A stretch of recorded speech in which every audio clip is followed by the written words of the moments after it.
Celeb Savant is a career retrospective type interview focusing on singers, actors, and industry experts. Join Barrett Edelstein now as he dives into the entertainment world.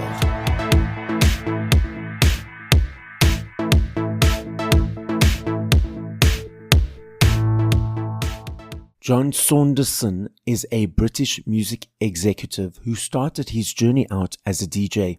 He DJ'd at top nightclubs including the Hippodrome, Camden Palace and Limelight in London. He was also the DJ for Wham, and he won the International DJ of the Year in 1989. He was general manager of a company called DMC Disco Mix Club for 23 years. This is where he acquired most of his music skills and contacts. DMC organized the World DJ Championships. They had a record label, publishing company, management company, and they owned a magazine called Mix Mag. At the company, John did everything from booking the hotels for their 22 countries' DJs to standing on stage at Wembley Arena or Royal Albert Hall with the likes of James Brown, Whitney Houston, or Public Enemy. John had a management company on the side, managing the likes of Tony DeBart, Kajagoogoo, and Tony Hadley from Spandau Ballet. He also managed a production remix team called Love to Infinity. They remixed everyone from Michael Jackson to Madonna, The Who to Celine Dion. John has been at Notting Hill Music for 25 years now. He is currently the head of creative. Up next on Celeb Savant, we've got John Saunderson. Where are you in the world and how are you doing? I'm in my office in my house, and we just got back from a very, very long boozy weekend. So I'm kind of like I'm glad this is audio only, so you don't see my stubble and my eyes with the suitcases under my eyes. So John, you've had an interesting, fascinating journey which has lasted a number of decades. Let's start at the beginning. At what age, whether as a child or teenager, were you saying, okay, I want to be in this entertainment world, and how did that journey progress? Do you know what? It all kind of started when I was about 13, 14. I was very, very into Queen at the time, and the Beatles and some real classic stuff like that. And I ended up, listening to music all day long, waking up listening to music, through the day, going to bed listening to music. So I knew there was something there, but I just didn't know how to channel it. So when I left school, I went straight into just a normal job. And then a guy I met, he was the DJ. He said, would you like to come and roadie for me? So carrying the speakers, setting up the equipment, etc., etc. So I started to do that. And then he was on holiday one week, and the guy said, well, would you DJ? And I said, well, I can't DJ, but I've watched Paul do it, so I'm pretty sure I've got an idea. So I did it, and everybody was saying, oh my God, you're better than the other guy. So I went away, I got myself a £10,000 loan from the bank, and that was in 1980. And I got myself the biggest sound system in the Midlands. And we ended up doing Radio 1 roadshows, supporting them, Beacon Radio and BRMB roadshows, which is our local stations in the Midlands. That was where all this happened. 5 years into that, I joined a club called DMC, which was called Disco Mix Club at the time. They went on to have Mix Mag and many other publications and record labels, etc. Basically what it was, a group of about 5,000 DJs who joined this club, and we would send them cassettes. You probably don't know what that is. Yes. So we used to send them cassettes with mega mixes, remixes, previews of new tunes that were coming out. And Tony and Christine Prince, who are absolute legends, Tony was the program controller for Radio Luxembourg, and he discovered all the big radio DJs like Mike Reed, Steve Wright, all the big Radio 1 DJs started off with Tony Prince. And they offered me a job. So they asked my wife and I to move down to London to work with them. And I was there for 25 years. We did the DMC Mixing Championships around the world. We ended up doing massive shows at the Royal Albert Hall, Wembley Arena, where we invited people like Whitney Houston did her first show for us when she was 19 years old, James Brown, Public Enemy, Run DMC, Alexander O'Neill. And I was there for 25 very happy years. And then, unfortunately, DJs could start to DJ and mix for themselves by that time. They couldn't do it before because you needed two Technics 1200s, which were very expensive at the time. So it was a lot easier for them to just put the cassette in and pretend that they were doing the mixes, all these DJs around the world. So yeah, I worked there for 25 years. I got headhunted to a music publishing company. Just a pause. So what were you actually doing day to day in that role for those 25 years? Okay, so I started off as promotions manager. Now, I've just to set the scene, I came from a very poor background, and this is why I like talking about this, because anybody, regardless of your background, whether you're rich, whether you're poor, if you have a love for music and your tenacity's up there, and you will make it. So I was working as a waitress in a cocktail bar. No, that's an old song. I was working in a comic store, just a very run-of-the-mill thing. So when they gave me the job, they said, we'd like you to be promotions manager. Now, I didn't even know what promotions manager was. My wife and I up sticks, moved from West Bromwich in the West Midlands down to, where London, where the DMC was based. And I just sort of started doing tours, for artists such as Five Star. I don't know if you remember Five Star, and I'd play them all around the country. I would get the advertising for Mix magazine. Mix Mag went on to be a huge DJ Bible. I was just doing all the promotions for the company. I then moved on to general manager of the company for a while, and that was great. As I say, it was one of those things where I kind of just bluffed it because I had no idea how to do it. But I learned on the job. I mean, somebody said to me, "Can you put events on?" And I'm like, "Well, I don't have letters after my name, but I have put events on at the Royal Albert Hall and Wembley Arena, with like 10,000 people." So yeah, I started doing that, and it was very successful. But as I say, DJs started to mix themselves. They didn't really need DMC as much as they did before. So I started to get a little bit sort of anxious. And then I was also managing at the time. I had a management company, and I managed people like Tony Hadley from Spandau Ballet, and Kajagoogoo from Chris from Kajagoogoo, Lamal, and loads of others. And somebody else that I started managing was a remix team called Love to Infinity. They ended up being the biggest remix team in the world. And some of the discs you see around my walls now, Whitney Houston, Aretha Franklin, Michael Jackson, we mixed for the biggest stars in the world. And in 1987 or 8, we were getting £10,000 a mix. And some weeks they were doing 3 mixes. So they were earning £30,000 a week back in the 80s, which nowadays tens of thousands. So that was really good. But in the meantime, with DMC, we had a mixing competition that went all around the country. And I would take, young kids who were promotions managers at these record labels like Island Records, Darkest Bees at Island, Julian Palmer at Columbia. And we'd all go around the country, and they would be judging the competition. I would be comparing it, and they would be judging it. And it was great because all those people that I've just mentioned, they went on to become chairman of their companies in the end.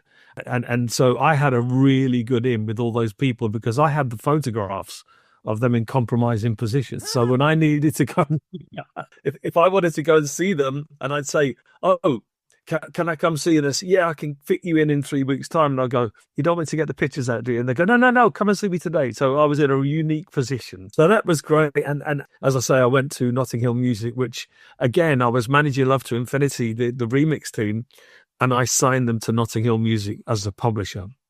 Again, I didn't really know what publishers did at that point.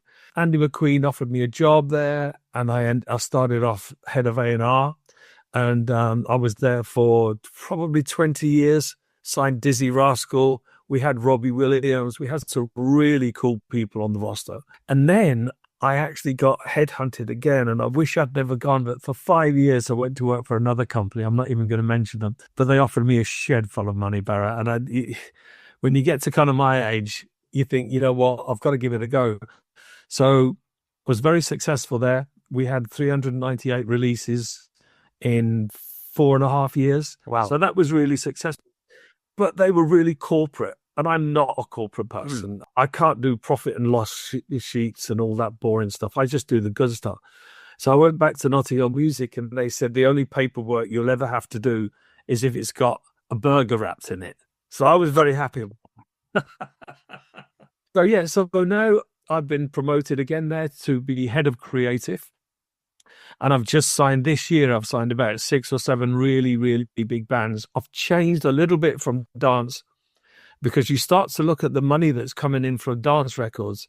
And unless you're doing stuff like Purple Disco Machine, like the disc behind me, doing 500 million streams, it just doesn't pay the money. So I've gone into more like rock. I mean, I've just signed the K's, who went to #1 about 6 weeks ago in the national album charts. I've signed Andrew Cushion, who was supporting Robbie Williams on his tour just now. So I've signed some incredible bands, and I'm getting more and more into that because to see them live at Reading Festival, that's where I'm at. That's where I really want to be. The money side of it is important, obviously, but as far as I'm concerned, I just want to see my bands on stage at Glastonbury, Reading Festival, or any of those are. Is Love to Infinity still around? No, they stopped. I mean, I had to stop managing them many years ago. Sadly, when I left them, I couldn't find a manager that had those kind of ins. So the work dried up for them. But honestly, they've actually been in a room with Whitney Houston and recorded her. And they were from Manchester. They were from a little place called Cheadle Hulme in Manchester.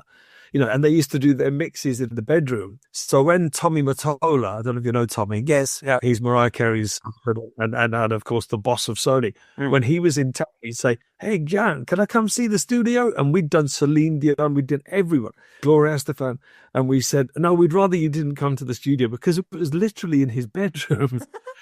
So one time we rented a really big studio in Manchester, and we put Love to Infinity's name over the door, and we pretended that was our studio when Tommy came over to see them. Yeah, they were very happy times, and the journey I've been on so far, I've just been blessed, man, just blessed. It's amazing.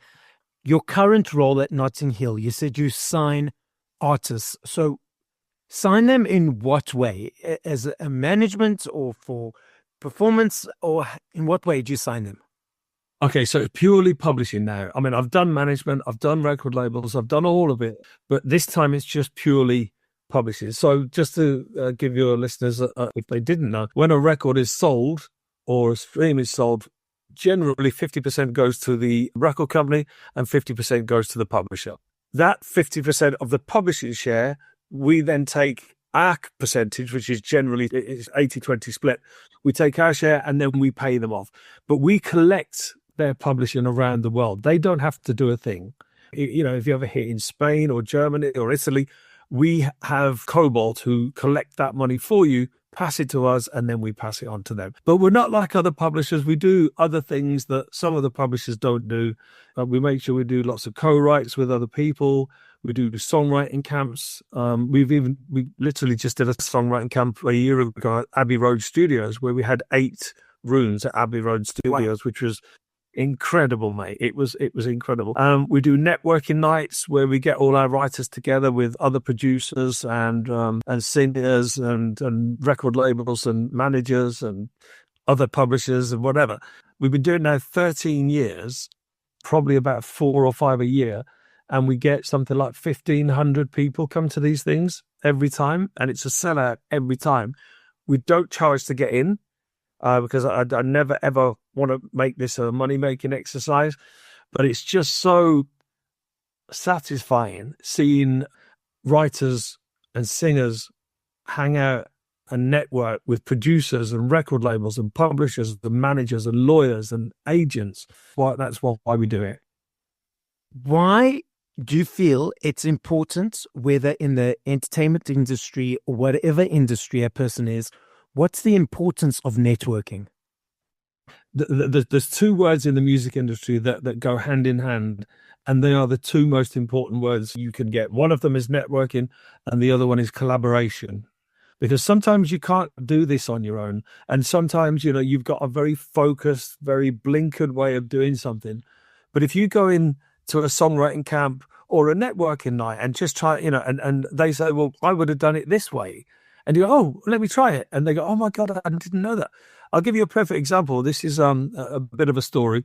I always put my name and number and email address on every piece of the poster or any links that we send. I always put my name on there because I want to become the most accessible A&R man in the country. So if you want to call me, my number's right there. You can call me. After one of my networking nights, this guy came up to me and he said that what had happened the night before. This girl from Sweden came up to me and tapped me on the shoulder. She said, I've come over for this networking night, but I don't know what to do. So I literally just tapped the guy on the shoulder and said, excuse me. And he recognized me. I said, what do you do? He said, oh, I'm a producer. And I said, what do you do? This lady from Sweden. She said, oh, I'm a singer-songwriter.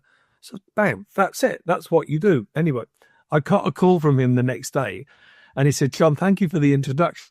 And I did take that lady back to my studio. And I said, well, do I really need to know this? And he went, well, we did that, but we also wrote a song together. And I went, oh, fantastic. So he sent me the song.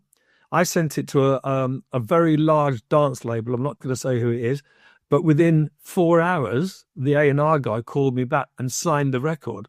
So from this girl meeting this producer, going back to the studio, writing this song, sent it to me in the morning, and within 4 hours, they got a record deal. So that's how important collaboration and networking really is. For the listener who does not know, what is songwriting camps and why are they important? Okay, so I started doing these songwriting camps at Yard, which is a fantastic music hub in King's Cross, and we were based there as a company for 5 years. They have 132 studios. A lot of them were empty some of the time. So I said to the guys who ran the studios, look, let me do a songwriting camp and I will get producers, singers, writers, all in the room. So I managed to get 25 rooms. Now that's probably the biggest songwriting camp that's ever been hosted. And what I do is I put a singer, a songwriter, and a producer in each of those rooms. They do a full day. I give them briefs to work on. So briefs from artists from Japan, from Korea. And they go in and they work on these briefs for like 12 hours. And then the next day we swap them around. So we just, we make sure that everybody works with everybody. And you know what? Most of the time it works. Sometimes it doesn't. But I always say to these people, now don't forget, if there's 3 people in each room and there's 25 rooms, that is 75 writers. And we give them breakfast, we give them lunch, we give them drinks all day long. And people say to me, that's very generous of you to do that, John, because we get sponsorship from PRS and a few other people. And I see, yeah, but the problem is we're in near Camden. And if at lunchtime they all go down the pub, we're not going to see them again for the rest of the day. So we make them stay on campus and give them lunch and then put them back in the studios. But songwriting camps are so important. I'll give you an example. We did a songwriting camp with the BPI, and it was actually in James Dyson's house in the Cotswolds. Dyson with the hairdryers and all that sort of stuff. Yeah, and I put 2 of my boys in with Sophie from Sophie and the Giants. I'm not sure if you're familiar with her, but she's absolutely huge. And they wrote this song. They finished the song, they brought it to me, and I said, do you know what? This is a fantastic song. But if we put it out with the 3 of us, it'll probably do 5 million tops. But we decided to get a hold of Tino from Purple Disco Machine. Are you familiar with the Purple Disco Machine? It's done about 500 million. It's one of the biggest records in Europe for the last 2 years. And that all happened at my songwriting camp. So it can really, really pay dividends. I like what you said. It's similar to like speed dating. Everyone has a turn in each of the rooms and sees what they come out with. That's absolutely true. And as I say, sometimes if it doesn't work, I always say to them, look, give it an hour or 2. If it's not working, come and see me. And then what I'll do is if there's another team that isn't working, then maybe swap you guys around. And because to go into a studio with 2 strangers, you're almost going in naked. You're going in and you're like, oh, am I good enough for this? So the chemistry has got to be right. It is like speed dating, and you've got to be a certain kind of animal that can go into a room as a singer or a writer and say to these producers, go, right, here I am, let's start a track. Now, a lot of the time, the producers have already got tracks that they've been working on. So most of the time, nobody wants to spend half a day producing a track where the singer and the songwriters twiddling their thumbs until they do it. So they generally maybe write 10 or 12 tracks and then they'll just go through. What about this one? No, I'm not feeling that. What about this one? oh, that's cool. We could work on that. And then, before you know it, sometimes within 4 or 5 hours, you've got some really special pieces of music. Nick Keynes from Talyard is a friend of the podcast. He's been a guest. So just a shout out to Nick because he will be listening to this. I absolutely love Nick. Nick and I are very, very close. Very, very close. So we've known each other probably 10 years now. Hello, Nick. We're just giving you a little shout out in this discussion. John, having been in the industry for a number of years, a number of decades, I'd love your observation of this. I still buy my CDs. I still budget for them every month. For me, it's an energy exchange to say thank you to the artists for all the hard work they're doing. I love the journey of the choice, the unpacking, the booklet, listening to song from 1 to whatever number. I'm sure being in the industry, you are aware, massive uptick of physicals around the world. 2 years ago in the UK, 5.9 million vinyls sold, the biggest since 1990. Last year in the UK, there's a basket of products that they gauge exchanges on, and based on these daily exchanges, they monitor it for tax purposes. There needs to be high exchanges every day. And because of the upsurge of CDs again, CDs are now back in the basket. And the research is showing that it's the teenagers, the younger kids that are diving into this world. And you referenced streaming earlier on. There are these streaming platforms people listen to music on. What are your observations of the landscape at the moment? My observation really, I mean, listen, you're kind of talking to the wrong person here because I love vinyl. I've spent my life with vinyl. I've spent my life with CDs. And we all thought that when Spotify came, that was going to be the death of it. It kind of was, because I'm like you, Barra. I'd love to read the sleeve notes. I like the smell of the vinyl. But the difference, I do a lot of talks at Lipper and ACM and sometimes at Talia. And I try and explain to the kids. I said that the thing is, when I was young, I managed a guy called Tony DeBart. Mm-hmm. He had a big #1 record with The Real Thing. He sold 1 million 12-inch vinyls. Now, they were selling at £6.99. Now, I'm not a mathematician, but £6.99 times 1 million, that's a lot of money. Yeah. If you sell a similar amount on Spotify, you're probably working at less than £1,500 for the artist after it's all been split up. And that, to me, is awful. And because I'm old school, and you keep saying I've been in the industry for a few decades, it's actually 40 years this year I've been in the industry. And I've seen it change from cassette to vinyl to CD. Now, one place that is still selling CDs, and I absolutely love it because I have a lot of hits over there, is Japan and Korea. They still sell CDs at like $28 a time, which is probably more than we've ever sold them over here. So that's a unique market. And if you go to Tower Records in Tokyo, it's like 10 floors of vinyl and CDs. It's incredible. So my son's in a band called Zetra, and they're doing incredibly well. Radio One are playing them. They still make cassette. They do streamings, but they do box sets. They do proper box sets, and they give their last album. You got a free 7-inch single with it, and a T-shirt with it, because it's an event. A record release should be an event. It shouldn't be on Spotify where it's just listen. I have to say, but Spotify has probably saved the industry, probably, because finding music now is so accessible. You don't have to go down a record store now. You don't have to. When I was a kid, I was like flicking through the vinyl, trying to find all the best vinyl. I used to go to a record store where there'd be 20 DJs, and the guy behind the counter would play a record and just go, yeah, me, and he'd pile them up for you. And I'd walk out with like £400-500 worth of stuff. And now, the kids are so spoiled because they can literally go on Spotify and listen to anything, but it doesn't give them the full experience. It's not, and that's why my son, he still does cassettes for his band called Zetra. He still does cassettes, and they sell out. Now, whether people will ever play them, I don't know, but it's a trophy, and you keep that trophy, and you can read the sleeve notes, and you can find out who played the bass or who played this and who played that. And it's just so important that we can't let that go. And I'm really delighted that there is a resurgence in CD and vinyl. There definitely needs to be an education piece, because I was speaking in two groups of people. One time a group of 10 people, the other time a group of 8 people. all people who go to concerts, who enjoy music, they most probably don't know. I know they don't buy physical, they stream it.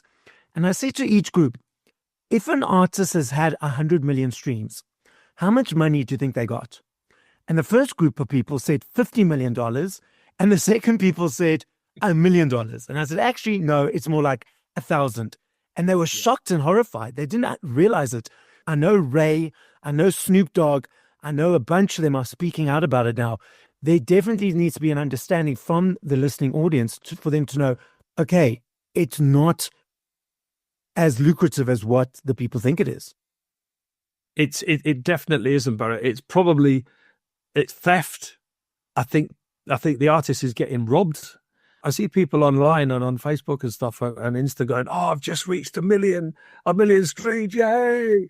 And I don't want to pee on their parade, but I feel like phoning them up saying, "Have you any idea how much that's going to gross you?" It's depressing in a way, because in my day I had a record label, and we used to put like 5,000 12-inch singles onto a van, and that van would drive all over London. Hey, how many of these do you want? Oh, I'll take 10, I'll take 50, I'll take one. Before the days of mobile phones, so you had to wait for the van to come back. And you go, right, how many did you sell out of the 5,000? And he'd open the door, and sometimes he sold 10, and sometimes he sold all 5,000. So we'd have to repress them, and the excitement that caused was like, quick, we've got to get some more press. Nowadays, the kids just going on their phones, listening.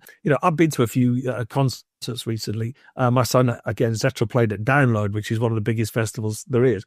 And to see a sea of mobile phones in the air, not in the moment, but just watching the band through their screen, it's quite depressive. That's actually a discussion I have with a lot of the artists that I interview.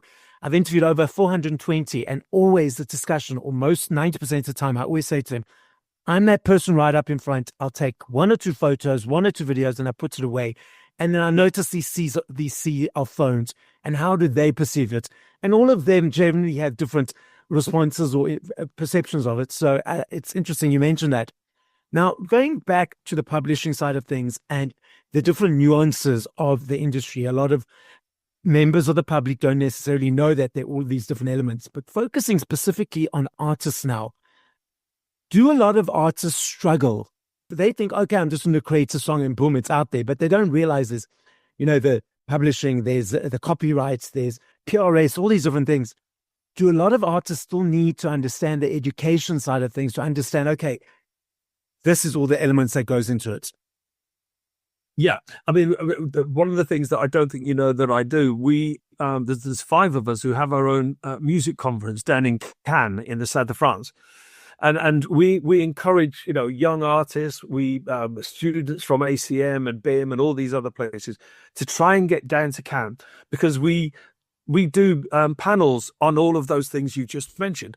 Publishing. How do you get a publisher deal? How do you get a record deal? How do you find a manager?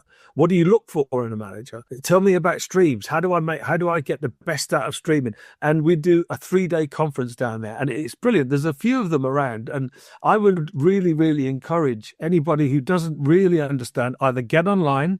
The good thing about Google nowadays is you can Google anything. You can say, who are the 10 best publishers? Who are the 10 best record labels? But the problem with that is, it's all right knowing that Sony or Ministry of Sound are the best labels. How do you get to them? So that's where a manager comes in, or a publisher. We almost micromanage our artists. So even though they may have a manager, we still help them to get deals. And one of the things that a lot of the artists don't understand is there's 2 things that make a lot of money. The one that makes most of the money is a thing called synchronization. Yes. Sync is where they put their music to an advert. And probably the best example of that is the Christmas adverts. They gross millions and millions and millions of pounds. It's like Marks and Spencer's or John Lewis or whatever. If you get one of those, you can pretty much retire for 5 years. And that's what we do as a publisher.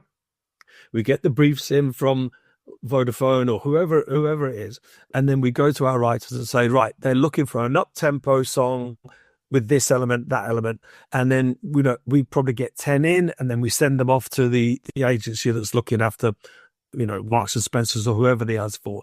And we've been quite successful with that. One of the biggest ones we ever got was, do you remember the Pussycat Dolls, don't you? Yeah. Well, we published that, and my boss, Andy, he got a sync for Budweiser for all over America, and it was £1 million. And we phoned CeeLo Green, who wrote it, and my boss said, "Hey, CeeLo, we got you a sync, man." And he said, "Well, who is it?" We went, "Budweiser." He said, "No, I can't allow you to do that, man. I'm a teetotal. I don't drink." And we went, "Oh man," we're thinking, "Oh my God, no." And then Andy said, "Oh, so could you do it?" And he said, "Well, how much is it for?" And he said, $1 million. And he said, "Send me a crate of Bud." So we did it in the end, but I think everybody has their price, don't they? Exactly. There's another part of income stream that a lot of artists don't understand, and it's the performance income, the PPL. They call it neighbouring rights now. So whenever your song is played on the radio, whenever it's played on television, or even in a barber shop, they pay for a PRS license and a PPL license. So you will get paid every time. Now, I think the going rate on Radio 1 for PPL is about 50 quid for peak time shows. Now, if you've got a record like, give an example, Jonas Blue or whatever, that's getting 8-10 plays a day for like 6 months, that's a great payment in, and that's not coming out of your publishing income, and it's not coming out of your mechanicals, the record labels. It's an extra payment that the record company pays. So always look for, it's called neighbouring rights now. Always try and include that in your income stream, because it's a very big income stream. I know if I had to ask this question in 2 years, 2 hours, 10 minutes, I know your answer will be different every time, simply because there are millions of them. If you had to push play to 5 artists once we finish this conversation, who would those 5 artists be? That is a really hard one, because as I say, my love is the Beatles, Queen, David Bowie, Oasis. I loved Oasis back in the day, but when I see them, what they're doing now, they've got such a swagger. Google these guys, Zetra, Zetra. They're really cool, and they're really making a lot of noise. They sold out the Royal Albert Hall about 6 months ago. So Zetra is one of my favorites. So my wife and I, we listen to it all the time. Okay, here's our song, but I needed to get a little plug in there. Of course, yes. John, as a final message to the listening audience, what would you like to say? I'd just like to say that keep working at it. Don't give in. It's hard to make a living out of this nowadays, but I've got a feeling that a lot of the bands, a lot of the singers and songwriters out there, they kind of do it not as a hobby, because that's unfair, but they realize they can't make a living at it. So a lot of them have still got full-time jobs. But if you've got tenacity and talent, and probably more importantly, you know the right people who know what to do with your music. That's why finding a good manager is so important. But just keep going. Don't take no for an answer. You will get knocked back. You'll get knocked back by many A&R guys, but there'll be one guy that gets it, and that can be your stepping stone to success. Thank you for listening to this episode of Celeb Savant. Please follow Barrett on TikTok, Instagram, YouTube, and Facebook at Celeb Savant. That's CelebSavant.